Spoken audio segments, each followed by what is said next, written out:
নেত্রকোনার কেন্দ্রে তৃতীয়বারের মতো অনুষ্ঠিত হচ্ছে খনার মেলা। থাকবে গান, কবিতা আর সাংস্কৃতিক নানা অনুষ্ঠান। এ নিয়ে নেত্রকোনার কেন্দুয়া থেকে বিস্তারিত জানাতে যুক্ত হচ্ছেন রিফাত আহমেদ রাসেল। রাসেল, কাদের আয়োজনে হচ্ছে এই মেলা এবং মেলার বিস্তারিত আমাদের জানাবেন।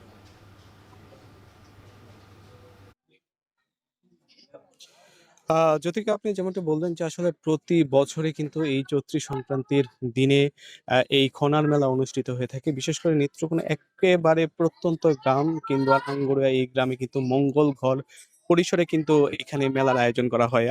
আমার ঠিক পেছনে দেখছেন যে আসলে এখানে মঞ্চ করে বাংলার সাহিত্যে এবং ঐতিহ্যের যেই স্মৃতিগুলো রয়েছে সেই স্মৃতিগুলো কিন্তু তুলে ধরার জন্য কিন্তু এই মেলার আয়োজন করা হয়। বিশেষ করে ঘনার যে বিভিন্ন বচন, সেই বচনগুলোই কিন্তু এখানে তুলে ধরা হয়। বিশেষ করে চৈত্রে লতা, বৈশাখে পাতা এরকম নানা আ বা আ বচন কিন্তু আমরা দেখতে পাচ্ছি। আজকে সকাল থেকে কিন্তু এখানে মূলত মেলা শুরু হয়েছে। এখানে মেলার মূল আনুষ্ঠানিকতাই হচ্ছে বিভিন্ন যে বাংলা সাহিত্যের গান রয়েছে বা চিত্রাঙ্কন রয়েছে বা এরকম নানা কার্যক্রম কিন্তু এখানে তুলে ধরা হয়। এই অঞ্চলের যারা শিশু রয়েছে সেই শিশুদেরকে বাংলা সাহিত্যের সাথে পরিচয় করে দেওয়ার জন্য বা খনার যে বিভিন্ন বচন রয়েছে এবং বাংলার ঐতিহ্যের যে অংশগুলো রয়েছে সেই অংশগুলোই কিন্তু এখানে তুলে ধরার চেষ্টা চলছে।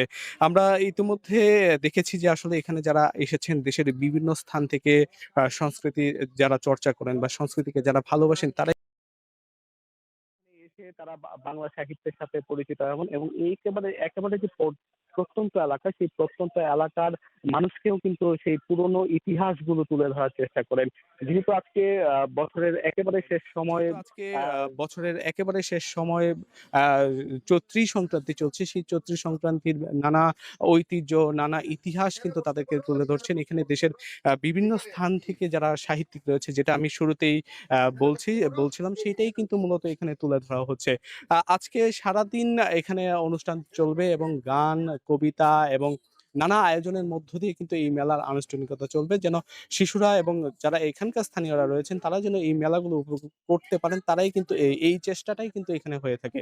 মূলত মঙ্গলকর পরিসরেই এই আয়োজন এবং এই আয়োজন যেন প্রতি বছর হয় এমনটাই কিন্তু এলাকাবাসীরও দাবি জানিয়েছেন। তো এই ছিল আমার কাছে নেত্রকোনা থেকে খনার মেলার সর্বশেষ জ্যোতিকা।